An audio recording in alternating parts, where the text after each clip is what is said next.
This is another type of mindfulness practice that you can do when you're, just doing whatever it is over the holiday period or in life in general. The intensely frustrating line meditation. This was put together by Danny Penman, who is the author of one of the books I've referenced at the end. Um, so, like I said earlier, a lot of the time that we have around now, up to now, and even from now to New Year's, is we can spend a lot of time queuing, whether it's to go into a pub or going out for the night or going to the shop or even to a cafe or whatever it is. There's a lot of the time that you can spend waiting or just even waiting generally for people. Um, so this introduces really, again, even in more depth, the idea that mindfulness accepts that some experiences are unpleasant. So mindfulness isn't about being with really nice, lovely, chocolatey experiences, but it's also about learning to be with the experiences that are, less pleasant or more dull or even downright horrible at times. And it actually introduces the idea of primary and secondary suffering. So primary suffering is the thing that happens. So something happens in our lives that upsets us, whether it's something somebody says, or even a thought that we've had, or something that happens in our life, and that's our primary suffering. The secondary suffering is what happens after that.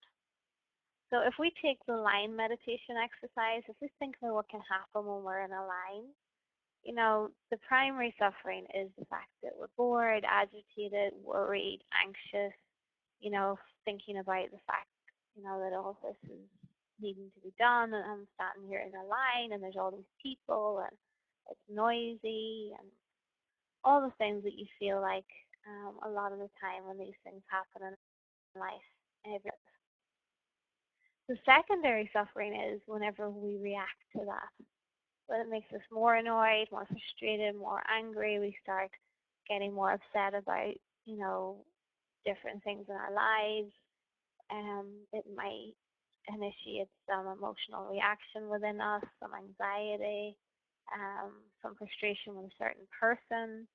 So many different things, which then just can cause us to enter into this really big spiral of frustration and anger and hurt, and it can just really kind of just send us off in a wild direction. And that's okay too, because these things happen. We're human, and that's what happens in life. But the idea of mindfulness is by being in that moment, that sometimes what we can do is actually be with the primary suffering in a way that it actually helps us minimize the chances of the secondary suffering from happening. So it allows us to what they call react, respond rather than react. So it allows us to consciously actually respond to the situation that rather than kind of subconsciously just react and go off into like a deeper stage of um, frustration or emotional turmoil of some kind. So whenever you're in a situation like queuing up for something, just take a moment to tune in and ask yourself, what is going through my mind? What sensations are in my body? What does it feel like? And what emotions and impulses am I aware of? The thing that always pops into my mind here is whenever you're in a line and you're looking at the other line and you're thinking, is that one going to be quicker? Am I going to be quicker on this one? And you kind of walk back and forth and, rather than just actually being in the line you're in, because most of the time it really does make hardly any difference.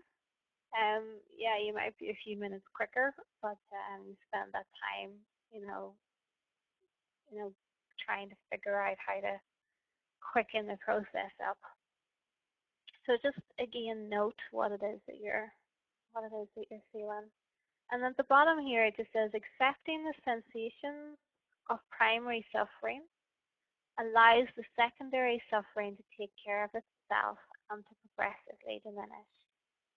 Again, I really want to point out that it doesn't mean that you have to be able to do this all the time. Actually, you don't have to do anything.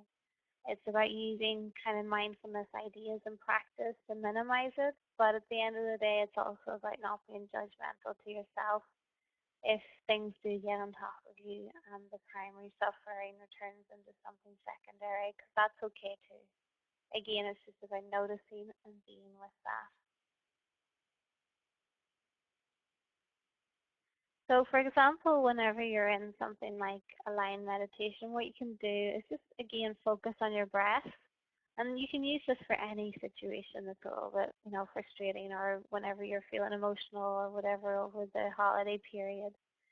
Is, sit or stand tall. Become aware of your body.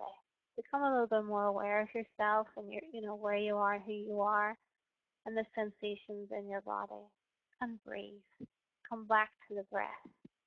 Just like the practice we did at the beginning, take one breath at a time.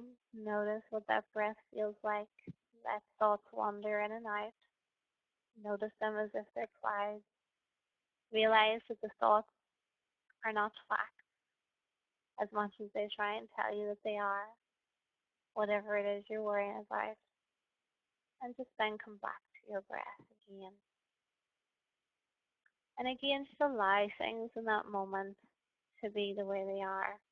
Because at the end of the day, even in that time where things are frustrating or emotional, it's still part of your life.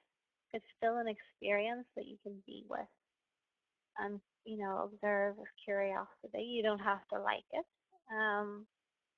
You can completely dislike it and be very frustrated by it, but just, allow yourself to be with whatever it is you're with and allow yourself to be wherever you are.